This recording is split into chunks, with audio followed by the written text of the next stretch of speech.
కుటుంబ గౌరవాన్ని రోడ్డు మీదకి వేస్తున్నారండి. నేను కూడా ఆ ఇంటి ఆడపడుచునే కాబట్టి I have to defend my family. నా ఫ్యామిలీని ఇంత అన్యాయంగా ఇట్లా మాట్లాడుతుంటే భరించలేకపోతున్నామండి. అందుకనే కొన్ని విషయాలు మీ ద్వారా వాళ్ళకి చెప్దామని ఆలోచనతో నేను మీ ముందుకు వచ్చాను. ఇక్కడ నిన్న రాత్రి నేను ఒక వీడియో చూస్తూ ఉన్నాను, వీడియో క్లిప్పింగ్ ఫ్రమ్ పులివెందుల. అక్కడ మా షర్మిలమ్మ కొంగు పట్టుకొని ఓట్స్ అడుగుతుందండి. ఈ పాలిటిక్స్లో సెంటిమెంటు ఈ కొంగులు పట్టుకొని అడగడం వల్ల గెలవగలిగితే మరి లీడర్షిప్ క్వాలిటీ ఎక్కడుందండి? అక్కడ మాటకు ముందు వైఎస్ రాజశేఖర రెడ్డి కుమార్తెనో అంటుంది. రాజశేఖర రెడ్డి అన్న ఉంటే కన్నా ఇలాగ చేసేవాడా? ఒక లీడర్కి ఉండాల్సిన లక్షణాలు ఏమున్నాయండి? అనవసరంగా అవినాష్ని దినమంతా హత్య చేసినాడని చూసినారా వాళ్ళు హత్య చేసినట్లు? ఎవరు వాళ్ళకి ప్రూఫ్ చూపించారండి? ఎవరైతే హత్య చేశాడో వాడేమో బయట తిరుగుతున్నాడు. వాడు చెప్పిన మాటలు నమ్మి వీళ్ళు డిసైడ్ చేసేస్తారా? వాళ్ళేనా డిసైడ్ చేసేవాళ్ళు? మరి జడ్జిలు, కోర్టులు ఎందుకండి? ఆ చిన్న పిల్లోడు వీళ్ళకంటే 10 ఏళ్ళు చిన్నోడు. అటువంటి వాడిని జీవితం అంతా నాశనం చేస్తున్నారు ఈ ఆడపిల్లలు ఇద్దరు. కొంచెమన్నా ఎంపతి ఉండాలండి. వాళ్ళలాంటి పిల్లోడే కదా, మా ఇంట్లో పిల్లోడే అబ్బాయి కూడా. మరి వాళ్లకు పిల్లలు ఉన్నారు, వాళ్ళ జీవితం అంతా ఎంత పాడు చేస్తున్నదో ఒకసారి షర్మిలమ్మ కానీ సునీతమ్మ కానీ ఆలోచిస్తే వాళ్ళకి అర్థమవుతుంది. చంపిన వాళ్ళు మేము బయట తిరుగుతున్నారు, అనవసరంగా వాళ్లకు బెయిల్ ఇవ్వమని వాళ్ళ కోసం సుప్రీంకోర్టుకి వెళ్తున్నారు. కానీ ఏ పాపం చేయని మా భాస్కర్ అన్నేమో సంవత్సరం నుంచి జైల్లో ఉన్నాడు. అవినాష్కేమో బెయిల్ రద్దు చేయాలని వీళ్ళు తిరుగుతున్నారు. ఇదేం న్యాయం అండి? వింటున్న మీరన్నా చెప్పండి. మరి మా ఇంట్లో పాప ఇట్లా తయారైందంటే చాలా బాధగా ఉంది. జగనన్నను కూడా ఇంక్లూడ్ చేస్తూ ఉంది. సొంత అన్నయ్యను మామూలుగా శత్రువులందరూ ఒకటయ్యి మన మీద అటాక్ వస్తే మనం ఏం చేస్తాము? ఇంట్లో వాళ్ళందరూ ఒకటవుతాం, మనలో ఉన్న విభేదాలన్నీ పక్కన పెట్టేసి. కానీ దీనికి ప్రకృతి సిద్ధంగా లేదండి. ఇక్కడ అన్నీ వ్యతిరేకంగానే ఉన్నాయి. అబద్ధాల జనకుడైన అపవాది కోరల్లో చిక్కుకోయినున్నారు ఈ అమ్మాయిలిద్దరూ. చాలా బాధాకరం అండి. రాత్రి నేను వీడియో చూస్తుంటే బీపీ సడన్గా రేజ్ అయిపోయింది. ఎంతమందికి అలా ఉన్నదో పరిస్థితి నాకు తెలియదు. మా కుటుంబాన్ని రాజశేఖరన్నను కానీ వివేకమన్నను కానీ ప్రేమించే వాళ్ళు ఎంతమంది ఉన్నారు. రాజశేఖరన్నను ఇప్పటికి కూడా కోట్లాది మంది మనసులో పెట్టుకొని ఆరాధిస్తున్నారు. నేను మీటింగ్స్కి వెళ్ళినప్పుడంతా ఎంత ప్రేమగా నన్ను ఆహ్వానిస్తారు. It's because of him only. మరి వివేకమన్నను చంపిన వాళ్ళు వివేకమన్న నాకు క్లోజ్ కాదా? ఒకగానొక చెల్లెల్ని నన్ను నెత్తిన పెట్టుకుని చూసుకునేవాడు. వాళ్ళిద్దరికి ఉన్న ప్రేమ కంటే నా ప్రేమ ఎక్కువ అండి. నేను గట్టిగా చెప్పగలను. వివేకమన్న అంటే నాకు చాలా ఇష్టం. మరి నాకు బాధగా ఉండదా? కానీ వాళ్ళు ఇవన్నీ రాజకీయంలో చేర్చి ఇంత అన్యాయంగా మాట్లాడుతుంటే ఏం చేయాలో తెలియని పరిస్థితిలో వాళ్ళ ఇంట్లో వాళ్ళందరూ ఏడుస్తున్నారండి. వీళ్ళిద్దరి పర్సనల్ అజెండాతో పర్సనల్గా వాళ్ళు ఎన్ని కక్షలు పెట్టుకున్నారు జగన్ మీద కానీ అవినాష్ మీద కానీ. దీనివల్ల ఏమవుతుంది? రాష్ట్రం అంతా అల్లకల్లోలం అయిపోతూ ఉంది. పులివెందుల్లో రాజశేఖరన్న వివేకమన్న ఫ్యాక్షనిజం ఉండకూడదని చెప్పి మా నాన్న ఉన్నప్పటి నుంచే మొదలుపెట్టారు. ఫ్యాక్షనిజం ఉండకూడదని. నాన్నని చంపినప్పుడు కూడా ఏమీ యాక్షన్ తీసుకోవద్దని మా అమ్మ అందరినీ కోరింది. అట్లా కామ్గా జరిగిపోతూ ఉంది. ఇటువంటి సమయంలో రాత్రి ఆమె అక్కడ వెళ్ళినప్పుడు ఎంత అల్లకల్లోలం. వాళ్ళు కార్యకర్తలు వీళ్ళని కొట్టుకోవడము, రాళ్ళు వేసుకోవడం ఎన్ని న్యాయంగా ఉన్నాయండి? సమాధానంగా శాంతి సమాధానాలతో ఉన్న వాళ్ళని ఇట్లా అల్లరి పెట్టడం ఎంత మాత్రం సమంజసం? ఇవన్నీ కూడా అండి దయచేసి వాళ్ళు చూస్తే అమ్మాయిలారా మేనత్తగా చెప్తున్నా, దయచేసి మీరు మారండి. ఇప్పటికైనా నోరు మూసుకోండి. This is not correct. రాష్ట్రాన్ని పాడు చేస్తున్నారు. జగన్ ప్రభుత్వంలో పేదలందరికీ సంక్షేమాలు అందుతున్నాయి. ఎంత హ్యాపీగా ఉన్నారో నేను చూస్తున్నా. మరి వాళ్ళ అటువంటి ప్రభుత్వాన్ని పడగొట్టాలని మీరు ప్రయత్నం చేస్తున్నారే. మీకు అసలు కరుణ జాలి ఏం లేదా? మీరే ఆలోచించుకోండి. కానీ మీరు చేసేది మాత్రం చాలా తప్పమ్మా. షర్మిలమ్మ, సునీతమ్మ. I'm very unhappy about it. And all are relatives, మన బంధువులందరూ కూడా మీరు అనుకుంటున్నారేమో మీకు సపోర్ట్ చేస్తారని. Just because you are Rajasekhar Reddy's daughter, it doesn't mean that you are doing whatever you are doing. మీరు నువ్వు చేసేదంతా కరెక్ట్ అని అనుకోవద్దుమా. ఆయన పేరు చెప్పుకొని తిరుగుతూ ఆయనకు అవమానకరంగా బిహేవ్ చేస్తున్నావు. నువ్వు చేసే పనులు ఏమైనా అన్న సంతోషంగా చూస్తున్నాడు అనుకుంటున్నావా? ప్రతిదీ ఆయన శత్రువులందరినీ చుట్టూ చేరారు, వాళ్ళతో ఏకమైపోయావు. రాజశేఖరన్ ఉన్నప్పుడు ఎంతమంది కష్టపెట్టారో వాళ్ళందరూ కూడా నీతో ఉన్నారుమా. ఒకసారి ఆలోచించు. ఏమో నీకు నీ కళ్ళు, నీ చెవులు అన్నీ మూసుకుపోయినాయేమో అనిపిస్తూ ఉంది. పులివెందుల్లో, కడపలో జరుగుతున్న ఎంత డెవలప్మెంట్ నీకు కనపడడం లేదా? ఆనాడు రాజశేఖరన్న పనిచేస్తున్నప్పుడు రాష్ట్రమంతా తిరుగుతుంటే వివేకమన్న పులివెందుల్లో ఉండి చూసుకునేవాడు. మరి ఏదో తప్పు మార్గంలో వెళ్ళాడు, కాంగ్రెస్కు సపోర్ట్ చేస్తూ ఎనిమి అయిపోయినాడు. ఆ రోజు నుంచి తనకు జగన్కు ఒక సపోర్ట్ కావాలి కదా, అందుకని యవనస్తుడైన అవినాష్ని పెట్టుకున్నాడు. అవినాష్ ఏ లోటు లేకుండా గత 5 సంవత్సరాలు ఎంత పని చేసినాడో మీరు అందరూ చూసినారు. అవన్నీ ఎందుకు ఆలోచించటం లేదు మీరు?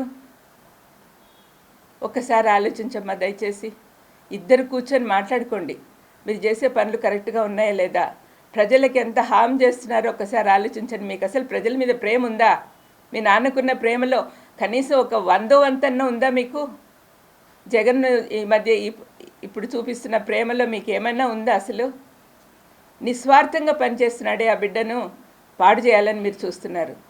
మీరు ఎన్ని మాటలు అంటున్నా కూడా అవినాష్ ఒక్కసారి నోట్లో నుంచి మాట అనలేదు మీకు అగెయిన్స్ట్గా. పైపెచ్చు నాతో అంటున్నాడు, అక్కోళ్ళ కోసం నేను ప్రార్థన చేస్తున్నాను అత్త అని. మరి అటువంటి బిడ్డను మీరు ఇంతగా అన్యాయంగా సాధిస్తున్నారే, ఏం బాగుకుంటారండి? మీ చుట్టూ ఉన్న వాళ్ళందరూ కూడా మిమ్మల్ని నాశనం చేయడానికి ప్రయత్నం చేస్తున్నారు. ఆ ఊబిలోకి పోవద్దండి. శత్రువులందరూ ఏకమైనారు, జాగ్రత్త. మీరు నాశనం అయిపోతారు. మీరు మంచి మనసుతో మీ మనసు మార్చాలని దేవుణ్ణి కోరుకుంటూ ఉన్నాను. మీకోసమే ప్రార్థన చేస్తున్నా. జగన్కు భద్రత కావాలని, అవినాష్ను గురించి మీకు కోపం లేకుండా పోవాలని ప్రార్థన చేస్తున్నా. నా ప్రార్థన దేవుడు తప్పనిసరిగా ఆలకిస్తాడని నమ్ముతూ ఉన్నా. మీకు అసలు దైవ భయమే పోయింది మా. దేవుడు అంటే భయభక్తులతో పెంచారు మీ తల్లిదండ్రులు. ఇప్పుడు ఎందుకు ఇలాగ తయారయ్యారు? ఆలోచించుకోండి. మాకైతే ఏం కనపడడం లేదండి. మాకైతే ఏం కనపడడం లేదు. ఎందుకు అట్లా చేస్తుందో మాకు అర్థమే కావట్లేదు. ఈ ఆస్తులు గొడవ అంటారా, మీకు అందరికీ తెలిసిందే. ఈడీలో ఉంది, ఈడీ నుంచి రిలీజ్ అవుతానే ఇస్తానని చెప్పాడు జగన్. అందరికీ తెలిసిన విషయమే కదా. మరి ఎందుకు అంత కోపం పెంచుకుంటా ఉందో తెలియదండి.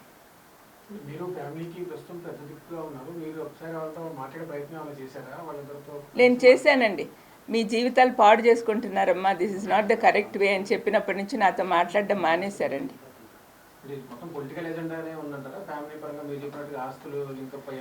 కాదండి, మీలాంటి వాళ్ళు ఎవరైనా బయట అడిగితే, మీలాంటి వాళ్ళని ఎవరైనా అడిగాను అనుకోండి, ఏం చెప్తారు? వాళ్ళ మాటల్లో పర్సనల్ అజెండా, పర్సనల్ గ్రడ్జ్ కనపడతా ఉంది, కక్ష సాధింపు. ఇది మాలో ఎప్పుడు కనిపించలేదండి. మా ఫ్యామిలీలో ఎవరికి కూడా ఇట్లాంటి కక్ష సాధింపులు లేవు. మరి ఎందుకు ఆ పాపకు వచ్చిందో నాకు తెలియదండి.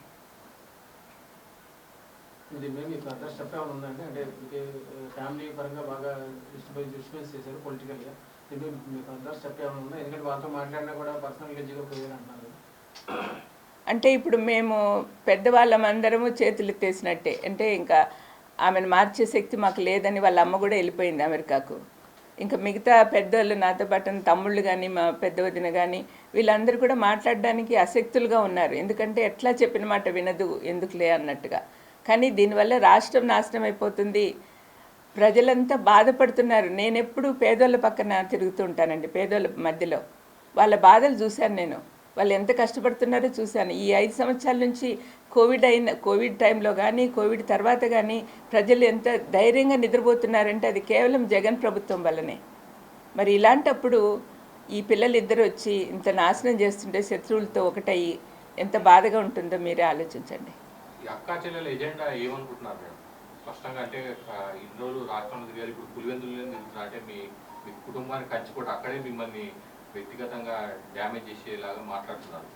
దాన్ని ఎట్లా? అజెండా ఏముందండి, వాళ్ళు శత్రువుల చేతుల్లో కీలుబొమ్మలు అయిపోయారు, అంతకంటే వేరే అజెండా లేదు. వాళ్ళకి డబ్బులు బాగా ఇస్తా ఉన్నారు అన్నారో అనుకుంటున్నారో, లేకపోతే పదవులు ఇస్తామంటున్నారో, లేకపోతే ఇంకా ఏం చేస్తున్నారో నాకైతే తెలియదు. కానీ వరల్డ్లీ బెనిఫిట్సే వాళ్ళు కోరుకుంటున్నారు. జగన్ సీఎం అయినప్పటి నుంచి బంధువుల రికమెండేషన్లు పెద్దగా పట్టించుకోడే. ముందు నుంచి చెప్పినాడు మాకు, మీరు బంధువులు ఇంటర్ఫియర్ కావద్దండి, నాకు మొహమాట పెట్టద్దండి, నాకు మా ఆఫీసర్లు, మా మినిస్టర్లు, మా ఎమ్మెల్యేలు వాళ్ళు ఎట్లా చెప్తే అట్లా పోదాము అన్నట్టుగా చెప్పాడు. అందుకని వాళ్ళకి పనులు కావట్లేదని కోపం పెట్టుకున్నారు. అందరికీ పదవులు కావాలండి, అందరికీ పదవులు కావాలా? పదవులు లేకుండా మనం దేవుని సేవ కానీ ప్రజల సేవ కానీ చేయలేమా? వాళ్ళు ఆలోచించుకోవాలి. పదే పదే మాత్రం వైఎస్ అవినాష్ రెడ్డి పేరు కానీ భాస్కర్ రెడ్డి గారి పేరు ప్రస్తావిస్తున్నారు.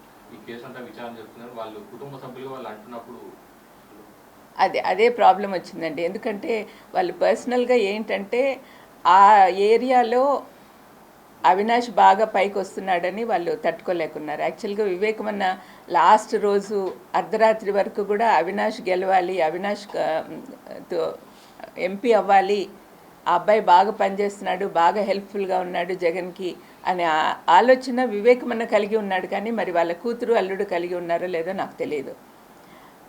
అంటే మాకు వివేకమన్న దగ్గర ఎట్లా అంటే ఆయన చాలా సౌమ్యుడు కాబట్టి ఏదైనా పని ఉంటే ఆయనను తీసుకొని పోయి చేపించుకొని వచ్చేవాళ్ళం. ఇప్పుడు అట్లా పలికే వాళ్ళు లేరని వాళ్ళకి బాధ.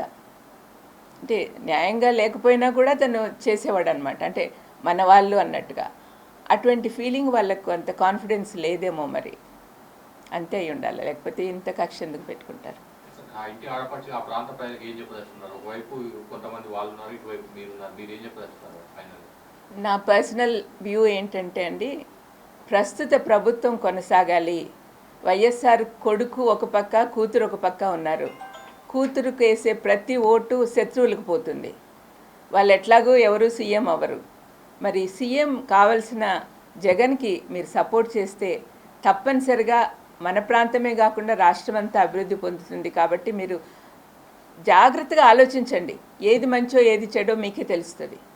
పులివెందుల ప్రజలు, కడప ప్రజలందరూ కూడా మనసు పెట్టి ఆలోచించండి. వీళ్ళు ఏదో సెంటిమెంట్ కోసం పోయి కొంగులు చాపి ఓట్లు అడిగినంత మాత్రాన మీరు కరిగిపోతారా? ఆ సెంటిమెంట్ మిమ్మల్ని రాష్ట్రం ఏలేదానికి సహాయం చేస్తుందా? దయచేసి మీరు ఆలోచించండి. అందరూ అవినాష్కు, జగన్కు ఓటేయమని మీకు అందరికి కూడా విన్నపం చేసుకుంటున్నానండి. ఎలా చూస్తారండి, ఒక పెద్ద కుటుంబం, రాజకీయ నేపథ్యం కలిగినటువంటి ఆ కుటుంబంలో ఇటువంటి పరిస్థితి రావడం, ఆడబిడ్డలు బయటకు వచ్చి మీ కుటుంబం మొత్తాన్ని రోడ్డుకి ఏడ్చడం, లేని వివాదాల్లోనికి తెరపై తీసుకురావడం, ఆ ఇంటి ఆడపిల్లలు మీరు ఎలా చూస్తారండి? అసలు మేము ఎట్లా పెరిగినామో అట్లాంటి పరిస్థితి నుంచి ఆ పిల్లలు ఇద్దరు ఇట్లా బయటకు వచ్చారంటే సహించలేకపోతున్నామండి. అసలు ఇట్లాంటి పరిస్థితి వస్తుందని మేము ఇమాజిన్ కూడా చేసుకోలే. మేమందరం కూడా మంచి మంచి మాకు చిన్నప్పటి నుంచి మంచి నేర్పించారు. మాకు క్రైస్తవ విలువలు కానీ, మనుషుల గురించి విలువలు కానీ మా తల్లిదండ్రులు అందరూ కూడా బాగా నేర్పించారు. మరి ఎందుకు వీళ్ళు తయారయ్యారో దేవుడికే తెలియాలండి. అంటే ప్రపంచం అంతా మారిపోతూ ఉంది. మా బైబిల్లో రాసిన ప్రకారం అయితే చివరి రోజులు వచ్చేసరికి ప్రేమలు తగ్గిపోతాయి, కుటుంబాల్లో కూడా ప్రేమలు తగ్గిపోతున్నాయి. అది జరుగుతూ ఉంది, అంటే ఎండ్ టైం వస్తూ ఉంది అని నేను నమ్ముతాను.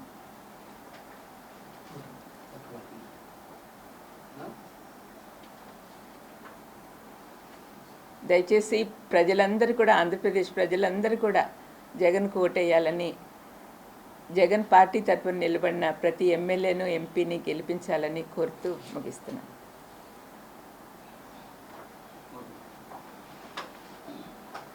Thank you.